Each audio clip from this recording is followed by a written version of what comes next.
వచ్చాడు ఆయన 6 గంటలకు అన్నాడు. నైట్ వచ్చి మళ్ళీ ఉదయం వచ్చి ఉండొచ్చు కదా, నైట్ వచ్చి వెళ్ళిపోయి ఉదయం గొడవ అయిన తర్వాత మార్నింగ్ వచ్చి ఉండొచ్చు కదా, తప్పేం లేదు కదా. ఆస్కారం అయితే ఉంది కదా, ఏ టైంలో రావచ్చు ఫ్రెండ్ అన్నప్పుడు, నీకు అంత ఇది ఉన్నప్పుడు, మీకు ఆ ఇద్దరికి ఇంటిమసీ ఉంది. సో మీ ఇద్దరి మధ్య ఫైట్ అయింది, మీరు వెళ్ళారు, పెట్టుకున్నారు, కేసులు చేసుకున్నారు, మళ్ళీ నాకు సంబంధం లేదు, మేమిద్దరం కాంప్రమైజ్ అంటే అది మీరిద్దరు చూసుకోండి. సో ఎందులో క్లారిటీ లేకపోతే నీ అమ్మాయి లయర్ అని నాకు కొంత అర్థమయ్యి నేను విరమించేసుకున్నారు. కళ్యాణ్ దిలీప్ శంకర్ ఎవరైతే ఉన్నారో అడ్వకేట్ మాట్లాడుతూ ఆయన కూడా కొన్ని సంచలన ఆరోపణలు చేశాడు. ఆయన మనం చూసుకున్నట్టయితే ఎవరైతే శేఖర్ భాషను డైరెక్ట్ గా బూతులు తిట్టడమే కాకుండా మస్తాన్ సాయి ఎఫ్ఐఆర్కి సంబంధించి కూడా అవును ఈయనతో రిలేషన్స్ లో ఉంటే అంతా ఉండకూడదు అని ఉంది, అలా ఉండకూడదు అని చెప్తే ఇది తప్పు అంటారా అని చెప్పి మాట్లాడుతూ అది అసలు ఎలా చూస్తారండి? అంటే ఎథిక్స్ లేకుండా మాట్లాడడం అంటారు దాన్ని, అంతే కదా. ఇప్పుడు ఈయనతో ఉండి ఆయనతో ఉంటాను, ఆయనతో ఉండి ఈయనతో ఉంటానంటే అసలు తనకు అర్థమే లేదు. ఇంకా మనకి జంతువులకి మనకి తేడా లేదు. మనకు ఒక ఇది ఉంది కదా, జంతువులు విచ్చలవిడిగా ఉంటాయి, వాగ్వరసలు ఎలా పడితే అలా ఉంటాయి. అలా ఆయన చెప్పేది ఏంటంటే అక్కడ అమ్మాయి మస్తాన్ సాయితో ఉన్నదని కాబట్టి ఈయన 10 సంవత్సరాలకి అమ్మాయి మీద అఘాయిత్యం చేస్తే రాజతరుడు మంచోడైపోతాడా అంటాడు. అఘాయిత్యం ఎలా అంటారు? ఈ అమ్మాయే గట్టిగా అరిచినట్టు, ఈ అమ్మాయే గట్టిగా కొట్టినట్టు, నన్ను ఎందుకు కొడుతున్నావు అని రాజతరుడు నన్ను మాటలు కూడా వినిపించేగా మనకి లాయలో. మరి ఈ అమ్మాయి కొడుతుందా అతను కొడుతున్నా? క్లియర్ గా ఉన్నాయి కదా. ఇప్పుడు ఆయనకి ఆ వాయిస్ వినిపించట్లేదా? మనకు తప్ప ఆయనకి వినిపించట్లేదేమో. మరి దిలీప్ శంకర్ గారికి ఆ వాయిస్ రాజేస్తారు నన్ను ఎందుకు కొడుతున్నావు అన్న వాయిస్ వినిపించలేదేమో. మరి ఈ అమ్మాయి కొట్టినట్టుగా ఉందా, అబ్బాయి కొట్టినట్టుగా ఉంది? ప్రస్తుతం చెప్పిన వాళ్ళు కూడా చెప్తున్నారు కదా.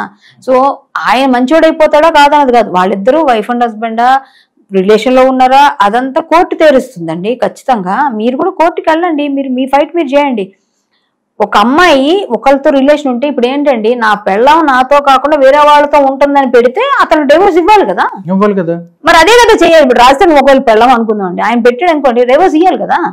వేరే వాళ్ళతో ఉందని అమ్మాయి ఒప్పుకుంది కదా. నీకు నాకు చాలా మనం చెప్పుకోవచ్చు, మనకు తెలిసి పబ్లిక్ తెలిసిందే. ఇంకా కూడా దాచే ప్రయత్నం ఎందుకు చేస్తున్నారు? ఇంకా రాజతరుణ్ 10 సంవత్సరాలు ఇలాగాను, లేకపోతే మధ్యలో వచ్చిన శేఖర్ భాష టార్గెట్ చేయటం మీరు ఎలా చూస్తారు? స్టాండ్ తీసుకున్నాడు అబ్బాయి తప్పుగా, అబ్బాయికి కూడా ఆవేశం ఎక్కువ చూస్తే మనం. ఎందుకంటే ఈమె తిడుతుంటే, మగాడు సహజంగా ఆడపిల్లలు తిడుతుంటే వీళ్ళు రెచ్చిపోతారు కామన్ గా, కానీ ఈ అబ్బాయి కొంచెం అగ్రెసివే కాబట్టి ఈ అమ్మాయి మీద నువ్వు రా కొట్టు అనుకుంటా వెళ్ళటం ఇవన్నీ చూసాం కాబట్టి, అమ్మాయి చెప్పులతో కొట్టడం, దాడి చేసింది అన్ని చూసాం. లైవ్ లో జరిగింది అది. సో అందరూ చూసారు, ప్రపంచం అంతా. అమ్మాయి అలా ఇస్తరడం అన్ని చేయడం. అమ్మాయి అక్కస్ ఏంటంటే, ఇప్పుడు అమ్మాయి తప్పు దొరికిపోతుంది అన్నప్పుడు ఆగండి, ప్లే చేయకండి అని ఆపేసి అది డైవర్ట్ చేస్తుంది ఆ టాపిక్ ని. మీరు అబ్జర్వ్ చేయండి కావాలండి. ఇప్పుడు జరిగిన చాలా డిస్కషన్స్ లో అన్నిట్లో ఆపండి, ఇది ఒక్క నిమిషం ఆగండి, మీరు ఉండండి అని చెప్పేసి మాట్లాడుతూ ఈ డైవర్ట్ అయిపోద్ది ఇలా ఒక టాపిక్. చెప్పేసి వేస్తే ఏమవుతుంది, ఈ కొట్టడుకోవడం కలిపి ఈ టాపిక్ పోయింది, ఈ టాపిక్ ముందు మాట్లాడిందంతా ఎగిరిపోయింది, ఈ టాపిక్ లోకి వెళ్ళిపోద్ది. అంటే డైవర్షన్ అంటారు దాన్ని. మొత్తం డైవర్ట్ చేసేసి తిన వైపు సింపతి క్రియేట్ చేసుకోవాల్సిన అమ్మాయి తప్పు చేసినా తప్పు చేయకపోయినా ఆడపిల్లకి సింపతి వస్తుంది జనరల్ గా, కానీ అమ్మాయి మీద ఎవర్షన్ అందరికి చిరాకు వచ్చే విధంగా అసహ్యం వచ్చేటట్టుగా జూగుప్సకరంగా ప్రవర్తిస్తుంది. తప్పంతా ఆమెదే, ఆమెంతటా ఆమె చేసుకుంటుంది, స్వయంకృతాపరాధం. ఇప్పుడు నన్ను సపోర్ట్ చేయడానికి వెళ్తే నన్ను దూరం చేసుకుంటది, మీరు సపోర్ట్ చేయడానికి వెళ్తే మిమ్మల్ని దూరం చేసుకుంటది. ముందు మాట్లాడింది తర్వాత మాట్లాడింది పొంతన ఉండట్లేదు. సో అప్పుడు మీరు ఎలా సపోర్ట్ చేస్తారు? నేను బేషరతుగా చెప్తానండి, నేను ముందు అమ్మాయి సపోర్ట్ చేద్దాం అనుకున్న దాన్నే ఒక ఆడపిల్లగా. నేను వీళ్ళిద్దరూ తప్పులేమనుకున్నాను. ఈ ఆర్జే శేఖర్ భాష మీద ఒక ఇన్ని కేసులు చూపించారు. సో అవన్నీ ఉండొచ్చేమో, అబ్బాయి పర్సనల్, అబ్బాయి తిరిగాడా అమ్మాయిలతో ఉన్నాడా నాకు అనవసరం, అబ్బాయి పర్సనల్, నేను ఎందుకు వెళ్తా? తప్పు చేస్తే అమ్మాయి ఇప్పుడు ఉంటే అమ్మాయి వచ్చి నా దగ్గర అడిగితే నువ్వు చేసిన తప్పని కాళ్ళ పట్టాలి. నాకు తెలియని క్వశ్చన్, రాజతరుణ్ లావణ్య అయితే మధ్యలో శేఖర్ భాష ఎఫ్ఐఆర్లు ఎందుకు వస్తాయి? అంటే అమ్మాయి ఎవరు వస్తే వాళ్ళ మీద ఒక బురద వేయాలి. ఇప్పుడు ఇంకొక విషయం ఏంటంటే, ప్రీతి ఉదయం మీద కూడా సేమ్ అదే జరుగుతుంది కండి. ఈ రోజు ప్రీతి ఉదయ్ ఒక వీడియో వదిలేరు కదా, మరి దారుణం అండి. దాని ఇంకా అంటే అంత ముందు కూడా అమ్మాయి మంచిదనో లేకపోతే కొన్ని రోజులు ఉన్నాయి, బట్ అమ్మాయి అప్పుడు ఏదైతే డ్రగ్స్ తీసుకున్నాను, ఏదైతే దాన్ని సేవించానని చెప్పినప్పుడు వీడియో అది పక్కాగా తెలిసిపోతుంది.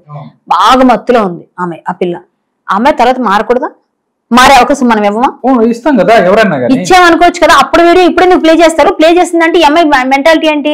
బ్లాక్మెయిల్ చేస్తుంది. అసలు ఎందుకు పెట్టుకున్నా వీడియో? నువ్వు నాకు ఫస్ట్ ఆ క్వశ్చన్ చెప్పమని. అమ్మాయి వీడియో ఎందుకు తీసావు? అప్పుడు నువ్వెందుకు తీసావు? మీరు ఎందుకు తీసారు మీ ఫ్రెండ్స్ అంతా? అమ్మాయి వీడియో తీయాల్సిన అవసరం ఏంటి మీరు? అంటే మీకు ఇది ముందు ప్లాన్ ఉందా? ఇలా అవుతుంది, ఎప్పుడైనా రివర్స్ అయితే వీళ్ళకి మనం చూసుకోలేం, అందరినీ గుప్పెట్లో పెట్టుకోవడం కోసం, బ్లాక్మెయిల్ చేయడం కోసం ఇన్ని వీడియోలు పెట్టుకుంటున్నారు. అందరివి చాలా పెద్ద పెద్ద లిస్ట్ ఉందంటే ఇందులో బ్లాక్మెయిలింగ్ లో అని చెప్తున్నారు. మరి చూస్తుంది కూడా చాలా మంది, అంటే చాలా మంది మేడం. అంటే వీళ్ళు చూస్తే చిన్నపిల్లలు ఎందుకండి ఎవరు పరువు పోగొట్టుకుంటారు సార్? ఎందుకు వస్తారు సార్? ఇప్పుడు నీ స్వార్థం కోసం ఎంతమందిని బలి చేస్తావు అంటా నేను. అమ్మాయి ఎవరైనా అనవసరం, ఎవరైనా సరే తప్పు తప్పే. అమ్మాయి తప్పు చేస్తే తప్పుగా అమ్మాయిని ఖండించాలి. ఇప్పుడు లావణ్య అవ్వనండి, ఇంకొక లావణ్య అండి, అడగాల్సిందే. ఇప్పుడు ప్రీతి అప్పుడప్పుడు తీసుకుంది, అమ్మాయి రాంగ్ అని ప్రూవ్ చేద్దామని ఈ అమ్మాయి ఇలాంటిది అని చూపిస్తున్నా. ఎప్పుడు? అప్పుడు. ఇప్పుడు అమ్మాయి మారాను, నేను రిహాబిలిటేషన్ సెంటర్కి వెళ్ళొచ్చాను, నేను క్లీన్ అండ్ గ్రీన్ అని చెప్తుంది. అసలు నాకు అలవాటు చేసిందే నువ్వని చెప్తున్నామే. అది తప్పించుకోవడానికి ఈ మీద ఉన్న నిందని ఆమెని తీసుకుందంటే నువ్వు అలవాటు చేసిందే నేను అలవాటు అయిందని చెప్తున్నామే.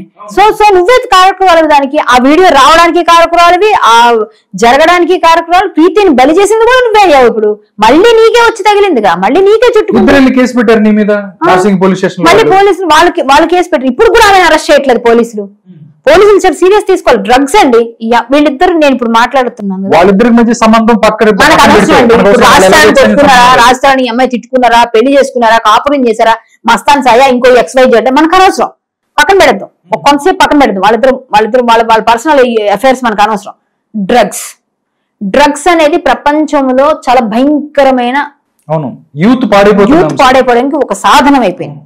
ఇప్పుడు ఆ డ్రగ్స్ కి బానిసలు చేస్తూ ఇప్పుడు ఈ వీడియో చూడండి ప్రీతిది. అమ్మాయి మత్తులోనే ఉంది. అది చూస్తే మనకు అర్థం కావట్లేదు ఎలా మాట్లాడగలుగుతారో ఆ స్టేట్ లో ఉంటే అని. అమ్మాయి మాటలేంటి మనం అర్థం చేసుకోగలం కదా. మనం ఏదైతే స్టేట్ ఆఫ్ మైండ్ లో ఉంటారు వాళ్ళు.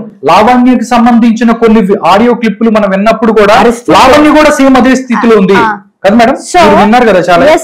అలాంటి ఒక ఉన్మాద స్థితిలో ఉన్నారు అని అనిపిస్తుంది. ఉన్మాదులుగా మారిపోతారు. ఆ టైంలో మీరు వెళ్ళి వాళ్ళు ఏదైనా మంచి చెప్తే కూడా మిమ్మల్ని కొట్టినా తిట్టినా వాళ్ళు కొడుతున్నారని వాళ్ళకి తెలియదు, వాళ్ళు మిమ్మల్ని చంపడానికి వచ్చారని వాళ్ళకి తెలియదు. సో ఆ స్థితిలో ఉన్న వాళ్ళని మనం మార్చాలని ట్రై చేయాలి. అంతేగాని మనం ఏదన్నా వాళ్ళకు మళ్ళా నువ్వు ఇలాంటి దాన్ని ఇలా చేసావు పింక్ చేస్తూ ప్రతిసారి పోక్ చేస్తే వాళ్ళు ఏమైపోతారు, మళ్ళా అక్కడికి వెళ్ళిపోతారు వాళ్ళు డిప్రెషన్. సో మనం బయటకు తెప్పించడం ప్రయత్నం చేయాలి. ఇలాంటి విక్టిమ్స్ ఎవరైనా వాళ్ళని మనం సపోర్ట్ చేయాలి. ఎస్, నేను ఐ స్టాండ్ ఫర్ ప్రీతి. ఖచ్చితంగా ప్రీతి కోసమో ఇలాంటి వాళ్ళ కోసం నిలబడదాం.